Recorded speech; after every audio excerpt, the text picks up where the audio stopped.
يلا نسمي الله ونعمل مع بعض أحلى كنافة رمضانية. الراعي الرسمي في الشهر الكريم كنافة بحشوة ليالي لبنان. حشوة تحفة جميلة مبتكرة هتعجبكم جدا وهتبهركم، وهتكون من الحاجات الجميلة المعتمدة في العزومات، وشكلها رائع وتحفة. قطعناها مع بعض بالشكل الجميل، ريحتها قلب البيت، تحفة رائعة أكثر من رائعة. يلا بينا على الفيديو، هنعمل كنافة ليالي لبنان. يلا بينا.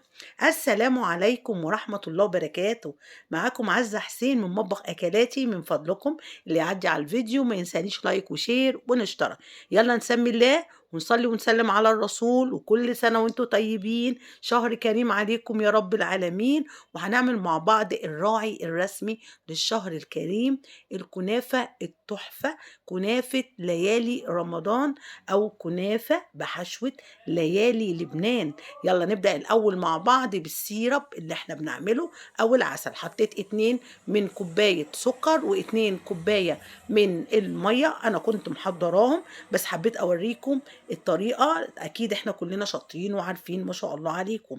ونص ليمونة وارفعيها على النار لمدة 10 دقايق، وما تقلبهاش لغاية ما تخش في الغليان. ورشة من الفانيليا بتديها طعم وريحة تحفة. خلاص نخلص بقى الشربات ويلا نشتغل مع بعض في الكنافة. انا معايا حوالي 400 جرام، شلت من نص كيلو شوية لان الصينية بتاعتي كانت 28. لو صينيتك 30 اعملي ال 500 جرام او النص كيلو.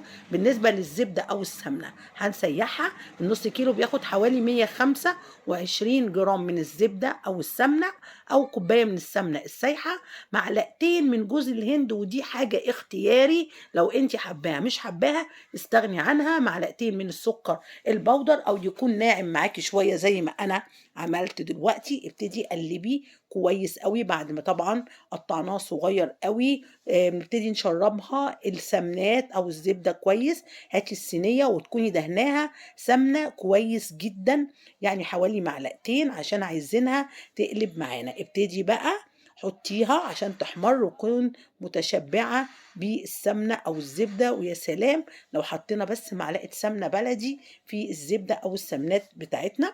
ابتدي بقى افرديها كويس قوي. الصينية اللي أنا عملت فيها حوالي 28 وشلت من النص كيلو 100 جرام. عندك صينية أكبر اكتفي بالنص كيلو.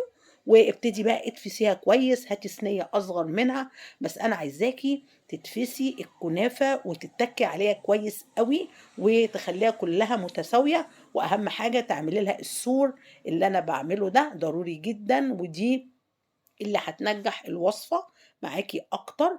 تمام. وابتدي بقى اضغطيها كويس قوي قوي قوي قوي، ونعمل سور حلو كده لصينية الكنافة وضغطة جميلة. وابتدي معلقة كده سمنة فوق الوش لو حابة، لو حاسة انها ما تشبعتش من الدهون. انا حطيت حوالي سمنة كده معلقة، وابتديت بس ادهن الوش. ويلا بقى على الفرن على درجة حرارة 180. الفرن كان ساخن مسبقا. حطيها على الشبكة وارجعي بصي عليها بعد 10 دقايق.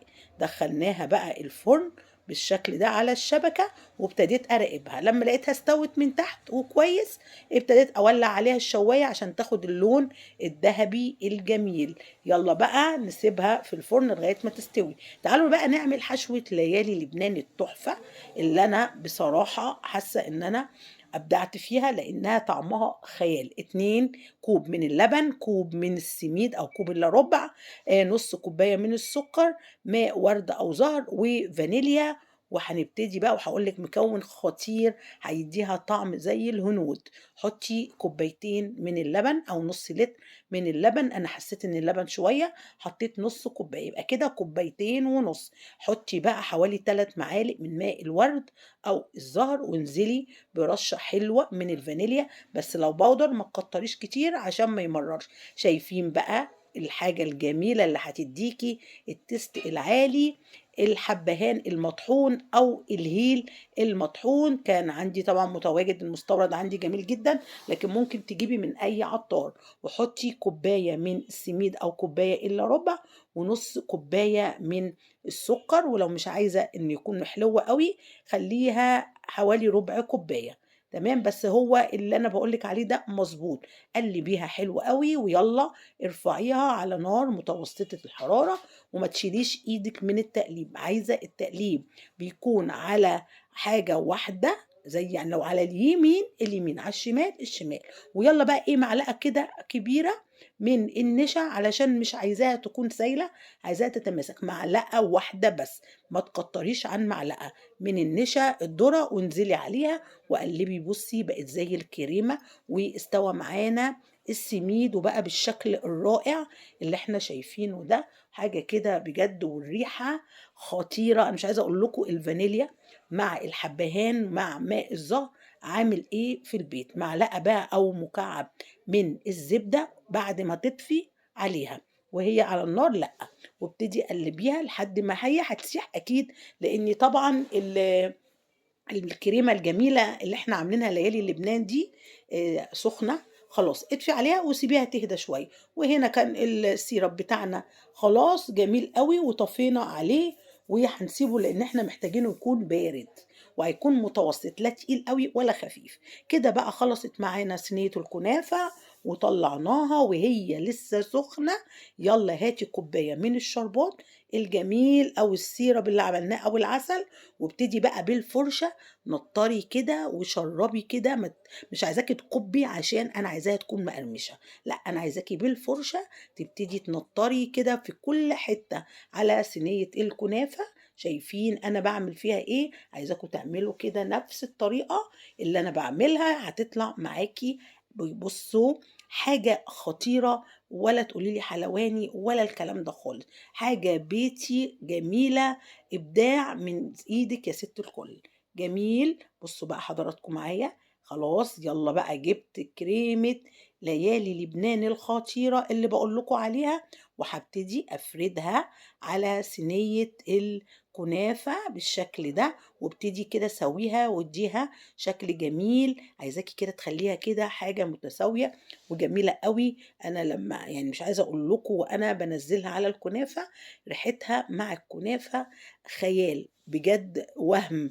سويتها كويس أوي، هي ما زالت على فكرة سخنة معايا، سِبتها بقى تهدى كده حوالي ربع ساعة، وابتدي بعد ما تسويها كويس، عايزاكِ تدخّليها التلاجة لمدة ساعة، تمام؟ أهي اتسوِّت معايا وجميلة جدًا وهتهدى وهتخُش التلاجة ساعة واحدة بس ما تكتّريش. يالّا طلّعناها بقى من التلاجة وأول ما طلعت هاتي كوباية يا كريمة لبّاني أو قشطة من وِش اللبن أو تكوني أساسًا شارياها عندِك الكريمة أو القشطة، الاتنين أحلى من بعض. يالّا ابتدي انزلي بيها على كريمة ليالي لبنان الخطيرة، انزلي بقى وابتدي وزّعيها كده على الوش كويس، دي كانت عندي كريمة لباني تحفة جميلة جدًا أكثر من رائعة، وهي نازلة على الكريمة دي كان عندي شوية من عين الجمل، من اللوز، هابتدي أجرشهم، ما عندكيش استغني عنهم بسوداني، بقرفة، بجوز هند، ما فيش مشكلة، المتواجد عندِك اشتغلي بيه، لكن هي أساسًا بتتعمل بنوع حلو من المكسرات عشان تدّيكِ التيست العالي. بُصّي، أنتِ ممكن تشتغلي كل شغلِك فيها وهي في الصينية، لكن أنا حبيت أقلبها عشان أورّيكم قد إيه هي سهلة ومش متماسكة وناجحة يعني 100% أو 1000%. خلاص نقلتها بقى على طبق عشان تحبي تقدّميها لضيوفِك أو تدّيها هدية لأي حد، ابتدي جيبي شوية كده من العسل اللي إحنا عملناه، عسل الكنافة أو السيرب، بالفرشة هتنطري نطرتين صغيّرين خالص فوق الكريمة وهاتي المكسرات الجميلة وابتدي كده رشي كله مع بعض بياخد طعمه من بعض وبتبقى بجد خيال بتاكلي كده حاجة كده جميلة آه، كريمة آيس كريم مع الكنافة حاجة لذيذة جديدة عجبتني والله أنا أول مرة أعملها فعلا ونجحت معايا من أول مرة وما عملتهاش قبل كده لكن أنا كنت واكلة كريمة ليالي لبنان برّه، عجبتني جدًا عند الهنود، فقُلت لازم أعملها على الكنافة كده وابتدي أشغّل مُخّي شوية، قطّعتها اتقطّعت معايا جميل زي قطعة الجاتوه زي ما إحنا شايفين، جميلة وتحفة